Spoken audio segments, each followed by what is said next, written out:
Hello' everyone, কি খবৰ আপোনালোক সকলোকে মোৰ প্ৰথমটি মিনি ভ্লগলৈ স্বাগতম।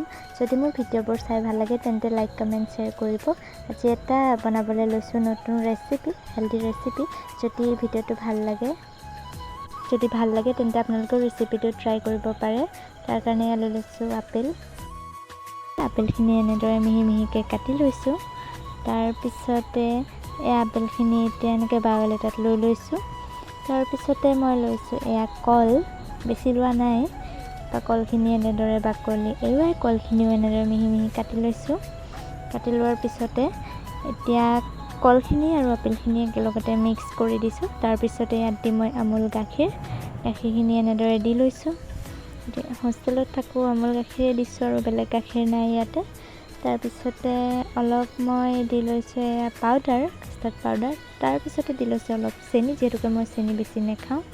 তাৰপিছতে এনেদৰে মিহি মিহি কাটি লৈছোঁ কাজু বাদামৰ লগতে এয়া অলপ লৈ লৈছোঁ খেজুৰ। প্ৰথমবাৰ বনাইছোঁ, কেনেকুৱা হৈছে জনাব আপোনালোকে। তাৰপিছত এনেদৰে গোটেইখিনি মিক্স কৰি লৈছোঁ। তাৰ ওপৰতে দি দিছোঁ কেইটামান কিচমিচ। প্ৰায় মোৰ ৰেচিপিটো ৰেডি হৈ গৈছে। যদি মোৰ ভিডিঅ'টো চাই ভাল লাগিলে তেন্তে লাইক কমেণ্ট শ্বেয়াৰ কৰিব আৰু আপোনালোকেও এনেদৰে ঘৰত ট্ৰাই কৰি চাব পাৰে। ৰেচিপিটো বহুত হেল্ডি হয়। আজিৰ ভ্লগটো ইমানেই। Bye bye.